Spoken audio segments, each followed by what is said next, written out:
আমরা রিক্রুটমেন্ট বলতে আসলে যে কথাটি বুঝি সেটি হচ্ছে যে পোটেনশিয়াল এমপ্লয়িকে সার্চ করা আমার প্রতিষ্ঠানের কার্যক্রমের জন্য, আমার প্রতিষ্ঠানে জবে যোগদান করার জন্য যারা আসলে প্রসপেক্টিভ তাদেরকে সার্চ করা। প্রথম কাজ হচ্ছে রিক্রুটমেন্ট হবে হচ্ছে সেই সমস্ত ব্যক্তিদেরকে টার্গেট করে, সবাইকে টার্গেট করে রিক্রুটমেন্ট হবে না অর্গানাইজেশনের।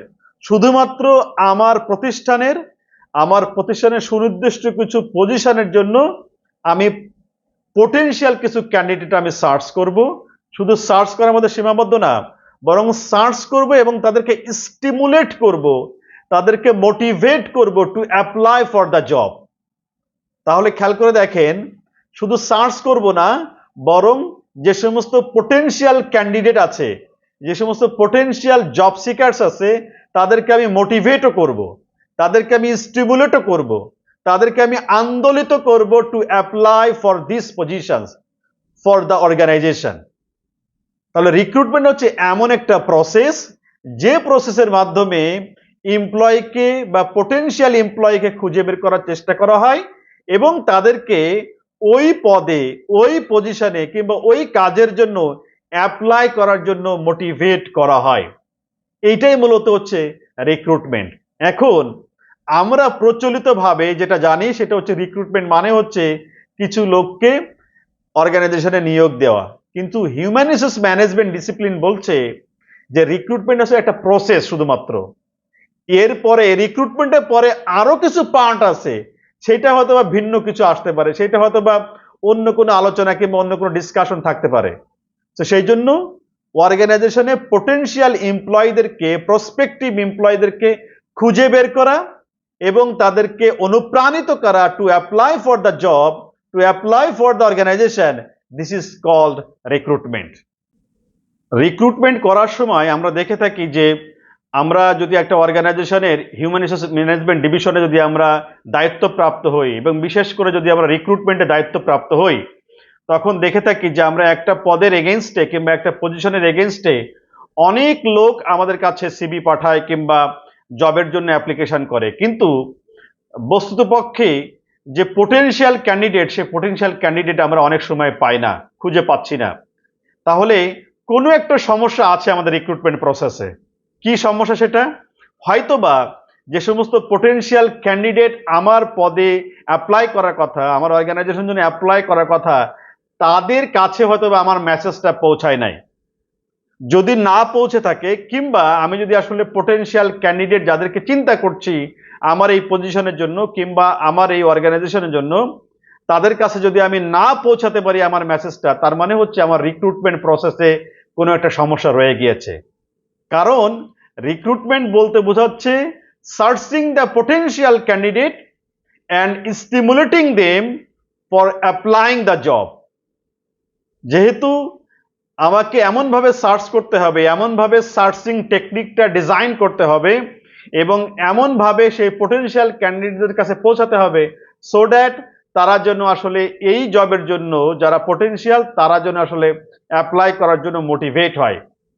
যদিও আমাদের দেশের পার্সপেক্টিভে অর্থাৎ বাংলাদেশের জন্য এইটা, এই রিক্রুটমেন্টের এই সংজ্ঞাটা খুব বেশি এটা বেমানান হয়ে যায়, বাট তারপরেও আমরা অনেক সময় দেখে থাকি যে যে পদের জন্য আমরা লোক চাচ্ছি, যে যোগ্যতা সম্পন্ন লোক চাচ্ছি কিংবা যে ক্যাপাসিটির লোক চাচ্ছি, সেরকম ক্যাপাসিটির লোক বল আমরা পাচ্ছি না। সো আমরা যারা হিউম্যান রিসোর্স ম্যানেজমেন্ট ডিভিশনে কাজ করি কিংবা আমরা যারা সরকারি প্রতিষ্ঠানে, যারা প্রশাসনে কাজ করি, যারা আমরা লোক নিয়োগের সাথে যারা আমরা জড়িত, আমরা কিন্তু অনেক সময় এই ক্ষেত্রে হিমশিম খেয়ে যাই যে আমাদের পোটেনশিয়াল ক্যান্ডিডেট, প্রসপেক্টিভ যে ক্যান্ডিডেট সেটা আমরা পাই না, বরং যে লোকটা আমার এই পদের জন্য পোটেনশিয়াল না তাকে আমরা, বা সেই সমস্ত অ্যাপ্লিকেশন, জব অ্যাপ্লিকেশন আমরা বেশি পেয়ে থাকি এবং তারপরে যেটা সমস্যা হয় আমাদের সিলেকশন করার ক্ষেত্রে জটিলতা দেখা যায়। সো আমাদের রিক্রুটমেন্ট প্রসেসটাকে এমনভাবে ডিজাইন করতে হবে যাতে করে আমরা সেই পোটেনশিয়াল ক্যান্ডিডেটদেরকে খুঁজে বের করতে পারি। সো এই জন্য রিক্রুটমেন্টকে বলা হয় this is a positive initiatives from human resource management division. কেন পজিটিভ ইনিশিয়েটিভস? কারণ রিক্রুটমেন্ট হচ্ছে শুধুমাত্র পোটেনশিয়াল ক্যান্ডিডেটদেরকে অ্যাট্রাক্ট করার জন্য, রিক্রুটমেন্ট শুধুমাত্র পোটেনশিয়াল ক্যান্ডিডেটকে মোটিভেট করার জন্য। কি মোটিভেট করব?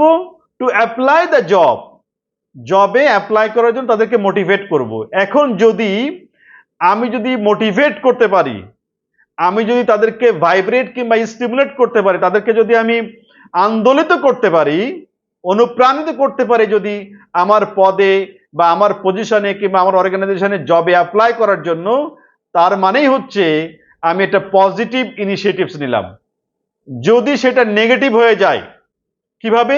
যে আমার এই পদে, সংশ্লিষ্ট পদে আসলে পোটেনশিয়াল যে সমস্ত ক্যান্ডিডেট, যারা প্রসপেক্টিভ ক্যান্ডিডেট, তারা অ্যাপ্লাই করছে না, বরং আনপোটেনশিয়াল, আনপ্রসপেক্টিভ যে সমস্ত ক্যান্ডিডেট আছে তারা অ্যাপ্লাই করছে। তার মানে হচ্ছে বোঝা যাচ্ছে এটা কিন্তু নেগেটিভ পর্যায়ে চলে যাচ্ছে। তো সেই জন্য রিক্রুটমেন্ট হচ্ছে সিলেকশনের আগের ধাপ, সিলেকশনের আগের কার্যক্রম।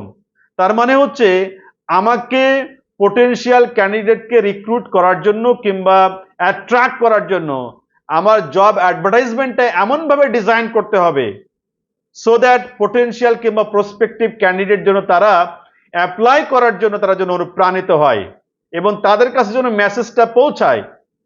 তার মানে হচ্ছে আমার রিক্রুটমেন্ট প্রসেসটা যিনি করবেন তার কাছে এই জ্ঞান থাকা চাই যে হ্যাঁ, আমার এই পদের জন্য বা এই পজিশনের জন্য, এই অর্গানাইজেশনের জন্য এই যোগ্যতা সম্পন্ন ব্যক্তি দরকার, যারা কাজটা বুঝে, যারা কাজটা করতে পারবে এমন লোকের দরকার, শুধুমাত্র তারাই অ্যাপ্লাই করবে। তো এটা যদি করতে পারে তার মানেই হচ্ছে রিক্রুটমেন্ট হচ্ছে একটা পজিটিভ প্রসেস, এটা positive initiatives from human resource management division. So এটাকেই মূলত রিক্রুটমেন্ট বলা হচ্ছে।